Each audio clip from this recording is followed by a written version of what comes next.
Muy buenos días y muy bienvenidos a otro episodio de Preguntando en Voz Alta. Os habla Elizabeth Clark y en este episodio estamos con Andy Wicca. Buenas. Gerson Mercadal. Hola. Y además nos acompaña Pablo Martínez Vila, psiquiatra y presidente de la Fundación. Hola, buenos días. Todos tenemos preguntas profundas y las respuestas a esas preguntas dan forma a nuestra vida. Esto es Preguntando en Voz Alta, un podcast de Fundación RZ.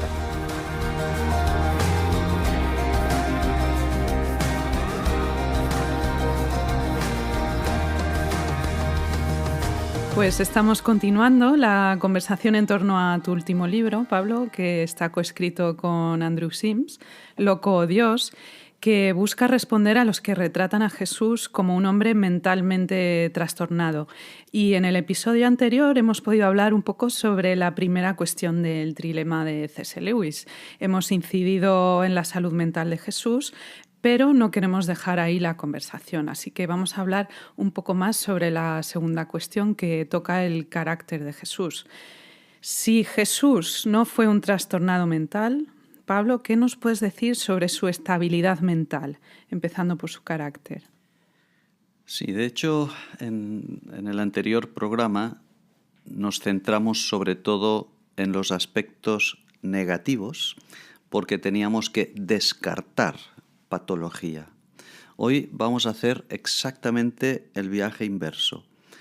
Vamos a intentar demostrar que Jesús no solo no era un enfermo, sino que era una persona por encima de lo normal y tenía unas características que le hacen la mente más sana de todas, como reza el subtítulo. De hecho, hacemos este esquema siguiendo la lógica del trilema. Si Jesús no es un loco y logramos demostrar que no es tampoco un malvado, un embustero, un impostor, entonces tenemos que subrayar, enfatizar estos aspectos positivos que a nuestro juicio le sitúan por encima de los demás en un nivel superior a los demás. En cuanto a la pregunta concreta que me hacías, nosotros hemos utilizado 5 indicadores de madurez. Estos 5 indicadores de madurez en cuanto al carácter se utilizan para todas las personas. Es decir, no es que hayamos buscado un formulario específico para Jesús, sino que los que nos están escuchando lo pueden aplicar a su propia vida. Y lo que buscamos contestar con estos 5 indicadores es si estamos delante de una persona madura, inmadura, estable, inestable, ajustada. Aquí no estamos hablando de patología, sino más bien de madurez. Estamos hilando más fino. Entonces son 5 indicadores.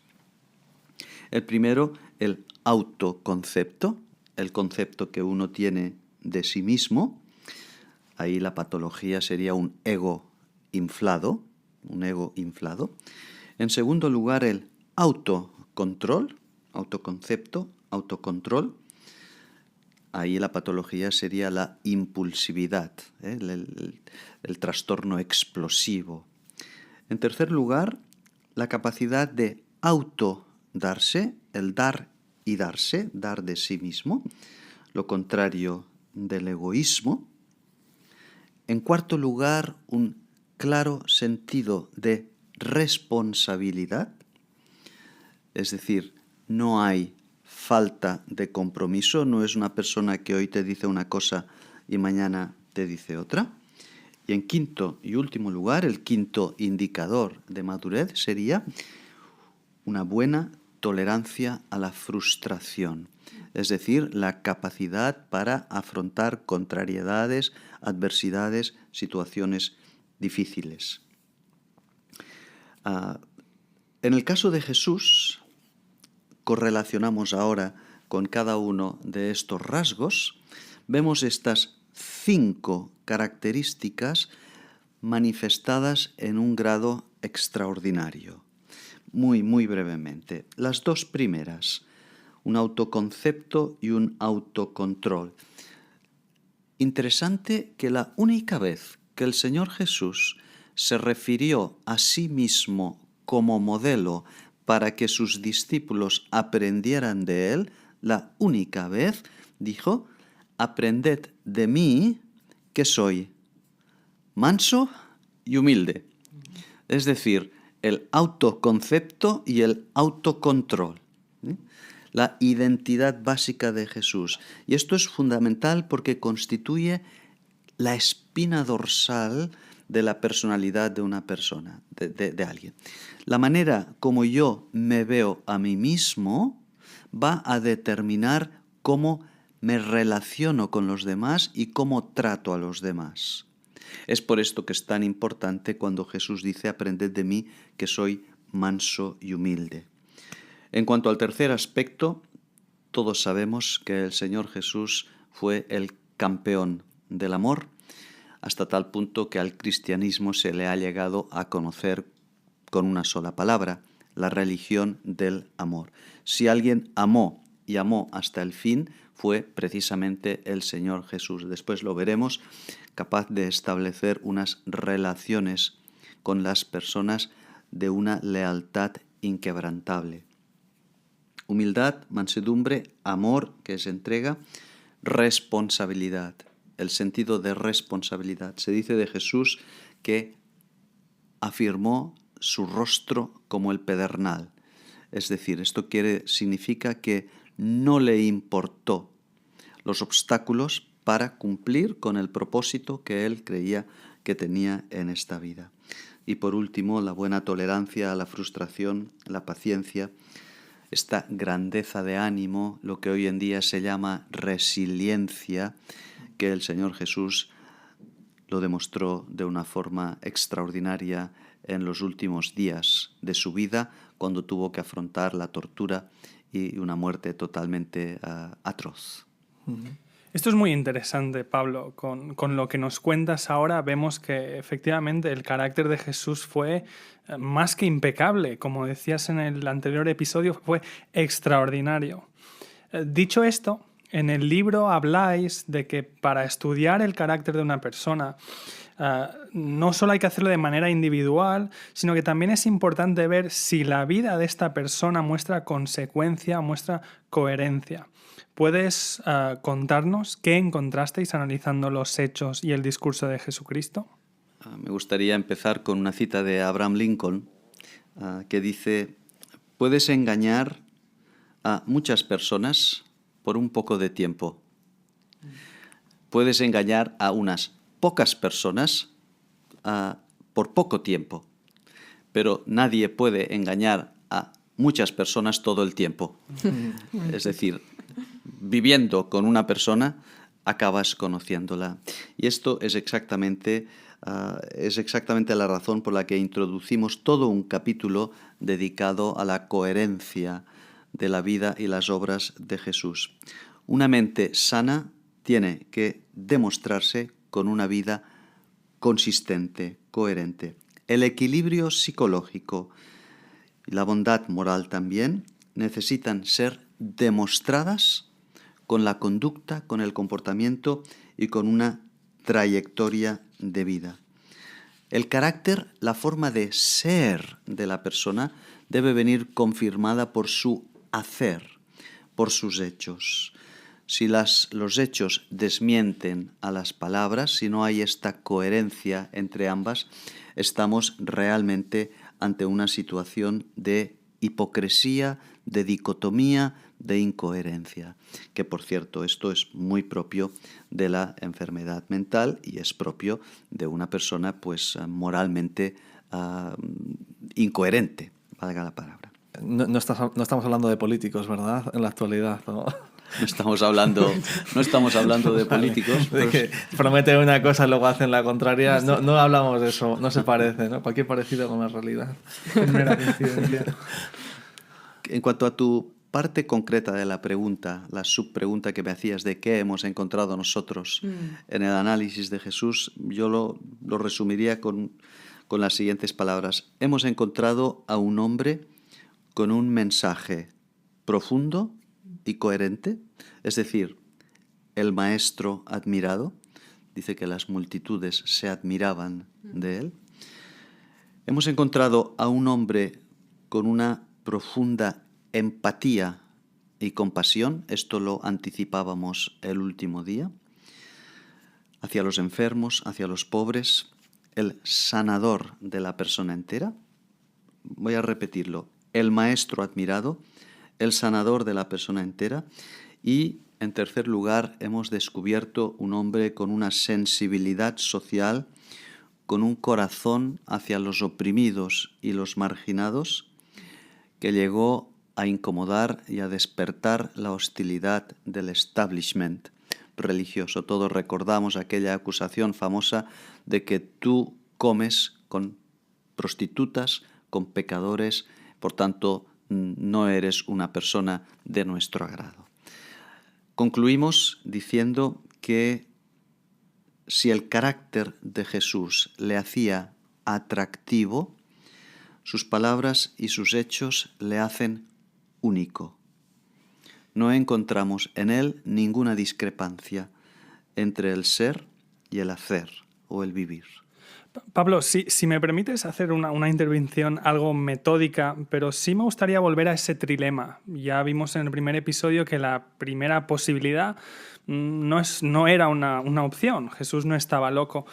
Llegados a este punto en la conversación, Pablo, ¿crees que podemos empezar a afirmar con seguridad que Jesús no era un mentiroso o que no era una persona malvada?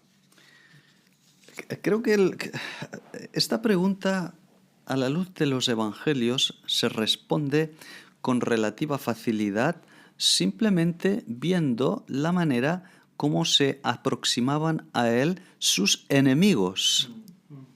Sus enemigos, aquellos que finalmente acabaron matándole. Por ejemplo, en la famosa pregunta de si es lícito dar tributo al César, qué hay que hacer con los impuestos, y cuando se trata de impuestos a todos nos rasca el bolsillo, ¿verdad? Y se acercan con mala intención a preguntarle a Jesús, oye, ¿de los impuestos qué? ¿Qué te parece? Y se nos dice que se acercan a él diciéndole, sabemos que eres un hombre íntegro, un hombre cabal, que te gusta hacer las cosas correctamente. Por esto nos acercamos a ti, por tu buena ética, para que tú nos contestes a esta pregunta. No nos olvidemos que esto lo están diciendo sus enemigos. Que en realidad le están camelando para hacerle una pregunta trampa, ¿no? Exactamente. Pero es cierto que están valorando algo positivo de él, ¿no? Exactamente, se acercan a él como alguien bueno. En otros casos también recordamos la pregunta maestro bueno, y en numerosas ocasiones la gente se dirige a él como una persona buena, una persona amorosa. ¿Y qué diremos al hecho de que las multitudes le seguían, se agolpaban, porque él decía cosas buenas, pero no solo por esto, sino también porque hacía cosas buenas? No vemos ningún motivo para pensar que Jesús fue un hombre moralmente incoherente en el sentido de mentiroso o embustero. Quizás la cita más concluyente, Gerson, es el veredicto de Pilato. Cuando está juzgando a Jesús, repite hasta 3 veces en diferentes ocasiones a lo largo del juicio, y no nos olvidemos que se estaba emitiendo un juicio, dice, yo no hallo ningún mal en él. Y la palabra mal en el original griego quiere decir precisamente falta, delito, cosa punible. No encuentro nada penal en él, nada que sea incorrecto en la que yo pueda condenarle. Bueno, en realidad Jesús pasó en esa noche de infierno por al menos 6, 7 juicios de diferentes personas, algunos clandestinos. Se nos cuenta el relato histórico de que trajeron incluso testigos falsos para inventarse historias porque no encontraban nada de lo que acusarle. O sea, todos sus enemigos buscando por todos lados cualquier defecto y no encontraron nada, ¿no? A mí, de todas formas, hay otra cosa que me llama la atención, este tema de si Jesús podía ser mentiroso, porque en última instancia lo que nos está diciendo es que si Jesús nos mentía, era un absoluto diablo. O sea, estaba prometiendo a todo el mundo esperanza de vida más allá, de que Él era el Mesías, de que a través de Él podíamos acceder a Dios. Todo tipo de mentiras que son despiadadas, crueles y ofreciendo, bueno, es que no es solo falsas esperanzas, es que es un nivel de crueldad altísimo, ¿no? Por eso quizás matizar rayando en que... el sadismo. Claro, sí, o sea, es que... Bueno, solo enfatizar, ¿no? ¿Qué implicaciones tiene de que Jesús estuviera mintiendo? Realmente le convierte en un absoluto diablo, en una persona totalmente llena de sí misma y malvada, perversa, hasta niveles indecibles, ¿no? Efectivamente, en este caso Jesús habría sido lo que llamamos un embaucador, ¿verdad? Y lo que está claro es que un embaucador finalmente termina descubierto, se le descubre. Es lo que decíamos de la cita de Abraham Lincoln, ¿verdad? Es virtualmente imposible que engañe a todo el mundo todo el tiempo. Y ahí, como veremos después, el test de la historia, el test del tiempo, también juega a favor nuestro, ¿verdad? Por la influencia que Jesús ha tenido a lo largo de la historia. Un embaucador es transitorio, es pasajero, es la espuma de la ola, ¿verdad? Pero no tiene sustancia. Sí. Y curiosamente Jesús no vivió en la Torre de Marfil, ¿no? Que es lo que vienes diciendo. Él convive con un grupo de personas íntimo que comen con él, pasan hambre con él, pasan necesidad. O sea, es un grupo cercano que le puede observar muy de cerca, ¿no? Engañar a gente con la que estás conviviendo es mucho más difícil, ¿no? Y esto me lleva a una pregunta que creo que merece la pena hacer, ¿no? Porque a Jesús creo que podemos estar de acuerdo en que él fue un gran conferenciante, ¿no? Él como un gran líder, sabía dirigir las masas, sabía hablar a 10.000 personas y ganárselos, ¿no? Era muy elocuente, ¿no? Pero también esto es algo típico de gente que no sabe relacionarse a nivel individual, ¿no? Que, pues gente que desde el púlpito o desde una plataforma conecta, pero luego pues no sabe relacionarse. Su vida privada pues es un desastre, ¿no? Es alguien con quien no quieres tomarte un café, es alguien que incomoda, ¿no? Que no tiene amigos, por así decirlo. ¿Qué podríamos observar en cuanto a la vida privada, sus relaciones más íntimas y personales? Porque creo que eso revela mucho, ¿no? Absolutamente. Es una buena pregunta porque las relaciones personales, la vida privada, constituye algo así como un escáner de nuestra personalidad. La vida privada, las relaciones íntimas amplifican lo bueno y lo malo. Es donde nuestras virtudes alcanzan su máximo exponente y nuestros defectos también. Nada que ver con Facebook, ¿no? Que ahí todos somos guapos y bonitos, ¿no? Pero luego cuando te conocen de verdad es donde realmente sale, ¿no? Lo que hay, ¿no? Efectivamente. Sí. En este sentido, me gustaría considerar 3 niveles de una relación. Primero, la capacidad para establecer relaciones, para iniciar relaciones con todo tipo de personas. No había ahí el abanico de personas con las que Jesús se relacionó a un nivel personal, en una vida así, más en conversaciones, en encuentros tú a tú, fue enorme, desde un profesor de religión, el gran teólogo Nicodemo, hasta una prostituta, un recaudador de impuestos, todo tipo de personas. Este es el primer aspecto, la capacidad de iniciar relaciones. En segundo lugar, la capacidad de mantenerlas, es decir, el que la relación pueda ser estable y sólida, mantener amistad, amor. Y ahí el modelo de Jesús con los 12 apóstoles es un paradigma de liderazgo, un auténtico paradigma de liderazgo. Vemos cómo Jesús hace aquí de mentor de sus apóstoles y poco a poco los va moldeando, los va influyendo hasta tal punto que después, posteriormente, cuando ya Jesús ha muerto, en el libro de los Hechos se dice que se notaba que habían estado con Jesús, porque eran hombres del vulgo, hombres sin letras, y sin embargo estaban hablando con una elocuencia y con un poder que era totalmente impropio, inapropiado para personas del nivel de los apóstoles. Y no se convirtieron en modelos negativos, es decir, no eran mini Jesuses o mini megalomaníacos, todo lo contrario, siguieron un ejemplo de dar su vida por los demás. Muchos murieron como mártires, haciendo el bien, transformando el Mediterráneo, ¿no? Realmente vemos históricamente... Es así. Y quisiera concluir esta pregunta con un texto, un versículo que dice que habiéndolos amado a sus apóstoles, a sus discípulos, los amó hasta el fin. Y habiéndolos amado, los amó hasta el fin. Qué manera más bonita de demostrar la coherencia, la madurez, la fidelidad, el compromiso de Jesús con sus más íntimos, como era aquel grupo de 12. Y habiéndolos amado, los amó hasta el fin. Pero hay un detalle que puede pasar desapercibido y que es muy importante. Jesús en la cruz, una de las últimas palabras, una de las 7 palabras, Jesús le dice a Juan: he aquí tu madre, he aquí tu madre. Y a Juan: he aquí tu hijo, ¿verdad? ¿Qué nos está diciendo? El Señor le está diciendo a Juan: ten cuidado, cuida de mi madre, ocúpate de ella, cuídate de que no le falte nada. Esto es impresionante, es un detalle que a mí me deja muy emocionado. Jesús en la cruz, una de sus últimas palabras es preocuparse para que a su madre no le falte nada.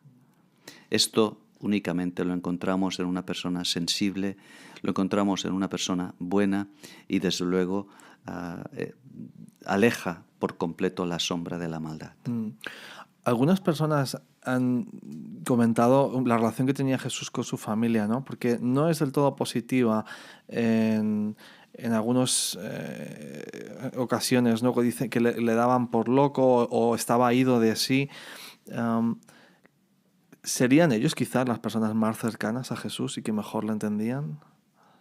Hay un solo episodio en que esto es así, si no recuerdo mal, en Marcos capítulo 3. Es un solo episodio, lo tratamos en el libro.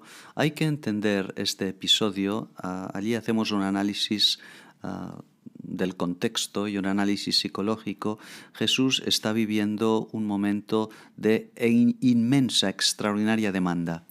Hay presiones por todas partes, el estrés es altísimo y Jesús ha entrado en una serie de días de intensa actividad prácticamente sin parar. Me parece que no hace falta ser demasiado psicólogo ni tampoco demasiado inteligente para ver que cuando una persona está tan metida en lo que está haciendo, la frase que sale de nosotros, de su madre, de su padre es: te vas a volver loco, te vas a volver loco. Una frase prácticamente natural. Y el deseo de su familia era protegerle, habían llevado, ¿verdad? Pero en ningún otro momento vemos que su familia pensase de él que estaba enfermo. Entonces, este episodio hay que entenderlo en un contexto de estrés muy intenso. Y hablando un poco del estrés, y antes has mencionado la cruz, Pablo, quizás una de las siguientes cuestiones sería ver cómo reaccionó Jesús ante las grandes adversidades que enfrentó en su vida. ¿Qué nos podrías decir de esto? El emperador Hirohito, inmediatamente después del bombardeo de Hiroshima y Nagasaki, en las ruinas, ante las ruinas de aquella ciudad, exclamó una frase memorable. Le dijo: la verdadera estatura de los pueblos se demuestra en la adversidad. Y lo que Hirohito dijo de los pueblos creo que se aplica también a las personas. La talla, la madurez, la estatura de un hombre se manifiesta en la adversidad. Y yo personalmente creo que ahí es donde la figura de Jesús alcanza su nivel más extraordinario y se alza por encima de lo natural para alcanzar lo sobrenatural. De hecho, escribiendo este capítulo me emocioné y es un capítulo que creo que es... leer solo este capítulo a mí me pone en un estado de ánimo especial, ¿verdad? La manera como Jesús fue capaz de afrontar. Vamos a poner 4 grandes ejemplos. Primero, la traición y deslealtad de uno de los suyos, Judas.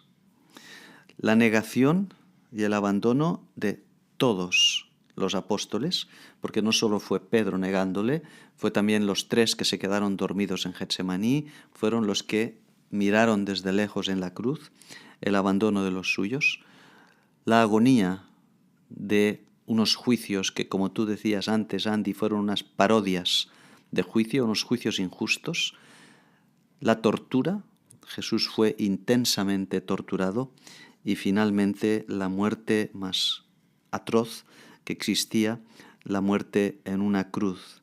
Y sin embargo, en todos estos momentos Jesús demostró una fortaleza de ánimo, una lucidez mental, una bondad, una entrega hacia los demás increíble. Por ejemplo, cuando está clavado en la cruz, las 3 primeras frases que Jesús pronuncia son o de perdón o de preocupación por los demás.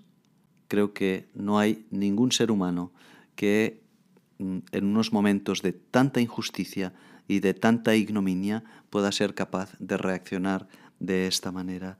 Es en estos momentos finales de su vida que creo que Jesús demuestra que es realmente un hombre fuera de lo normal, un hombre sobrenatural.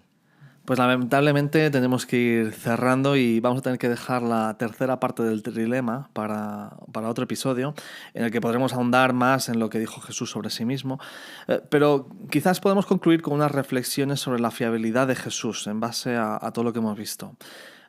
En una época de inestabilidad, de desconfianza a muchos niveles, ya sea de política o de otra índole, ¿qué implicaciones tiene para nosotros hoy que Jesús sea extraordinario? Hay un episodio en el Evangelio de Juan que creo que es bien elocuente. Cuando el ciego es curado, Jesús cura al ciego en Juan capítulo 9, y los fariseos le empiezan a interrogar y a buscarle las cosquillas. Y dicen, oye, ¿por qué? ¿Cuándo? ¿Dónde está? Y él finalmente se cansa y les dice, si este hombre no viniera de Dios, no podría hacer nada. Me gusta esta sencillez y esta hasta rudeza con que se lo dice. Si este hombre no viniera de Dios, no me podría haber curado. Vosotros creed lo que queráis, pero yo pienso esto. Y es que no es solo el mensaje, la enseñanza de Jesús lo que cambia vidas, lo que transforma, sino su poder. Es decir, lo que hace de Jesús una persona extraordinaria no es ni sus enseñanzas, ni sus ideas, ni su ética del amor, sino precisamente este elemento sobrenatural que le lleva a cambiar vidas, a transformar vidas como la de este ciego. Es por esto, contestando a la pregunta, que Jesús, las implicaciones que tiene el que sea tan extraordinario es precisamente que si Él es extraordinario, Él mismo pretende que nosotros también podamos llevar una vida extraordinaria. Antes habéis usado la palabra emocionante y la realidad es que lo es emocionante. El libro es emocionante, esta conversación ha sido emocionante. Y creo que hay un hilo conductor que se ha identificado bien, que es el tema de la confianza, ¿verdad? Como dijimos en el primer episodio, si vas a poner tu vida en las manos de alguien, tiene que ser alguien de quien te puedas fiar. Y curiosamente hemos mencionado varias veces pues, a líderes que quizá nos han decepcionado, ¿verdad? Líderes de distintos tipos. Y precisamente a continuación, en el Evangelio de Juan, del episodio que mencionabas, Pablo, Jesús hace una comparación muy interesante sobre este tema. Él habla de que Él es el buen pastor y además nos habla de cómo muchas veces otras personas nos decepcionan, ¿verdad? Jesús dice las siguientes palabras. Dice, yo soy el buen pastor da su vida por las ovejas. Pero el que es un asalariado y no un pastor, que no es el dueño de las ovejas, ve venir al lobo y abandona las ovejas y huye, y el lobo las arrebata y las dispersa. Él huye porque solo trabaja por el pago y no le importan las ovejas. Yo soy el buen pastor y conozco mis ovejas y las mías me conocen. De igual manera que el Padre me conoce y yo conozco al Padre y doy mi vida por las ovejas. Este es un ejemplo de esas afirmaciones grandilocuentes que nos dice Jesús y que nos lleva a tener que concluir el trilema. Y quiero cerrar quizá haciendo esta pregunta, ¿verdad? Hemos visto que Jesús no estaba loco, hemos visto que Jesús no era un mentiroso, no era un malvado. ¿Cuál es la tercera opción? Pues la tercera opción es que era realmente lo que pretendió ser. ¿Y qué pretendió ser? Pretendió ser Dios, el Hijo de Dios, pretendió ser la luz del mundo, el pan de vida, pretendió que ha venido aquí para dar vida y vida en abundancia. Y en este aspecto hay una pregunta que el Señor Jesús les hizo a sus seguidores que creo que nos la tenemos que hacer todos nosotros. Andrew Sims, el coautor conmigo, y yo mismo nos la hicimos en nuestra juventud. La pregunta que Jesús hizo a sus apóstoles es: ¿quién decís vosotros que soy yo?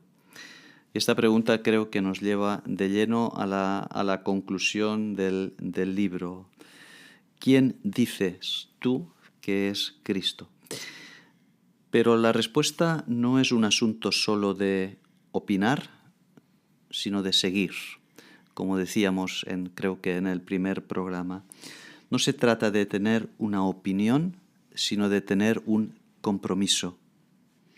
No se puede responder a esta pregunta solo con la cabeza. Hay que responderla con el corazón. Las demandas de Jesús van más allá del asentimiento intelectual, del conocimiento intelectual, y requieren un conocimiento experimental, experiencial, de primera mano. Y este conocimiento experimental solo puede venir de un encuentro personal. Creo que ya dije en el anterior programa que Jesús no quiere solo ser admirado. Jesús quiere sobre todo ser amado. Y uno puede quedarse en un primer piso de admirar a Jesús, tenerle como un buen maestro, etc. Pero, como nos decía C.S. Lewis, esto no es posible. Tienes que mojarte. Hay que subir a un piso más allá. Tienes que llegar a una de estas conclusiones. Porque si no fue un loco y si no fue malvado, entonces la única otra opción es que fue Dios.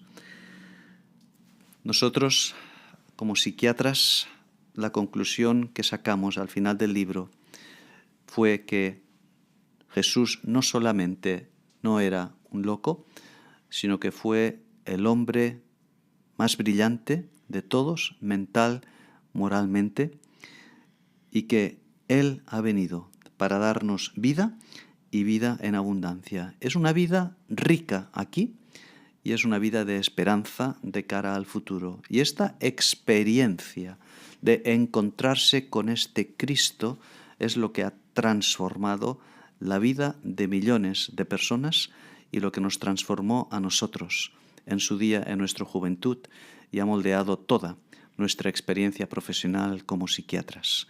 He venido para que tengan vida y vida en abundancia. Esta es la pretensión última de Jesús. Pues muchas gracias, Pablo, y dejamos a todos nuestros oyentes con esa conclusión, con ese reto. Y como siempre, os dejamos un correo donde podéis hacer vuestras preguntas en voz alta, info@fundacionrz.es. Y nos volvemos a encontrar muy pronto aquí mismo. Hasta la próxima. Hasta luego. Adiós. Esto ha sido Preguntando en Voz Alta, un programa de Fundación RZ. Descubre más audios, vídeos y artículos en nuestra página web fundacionrz.es.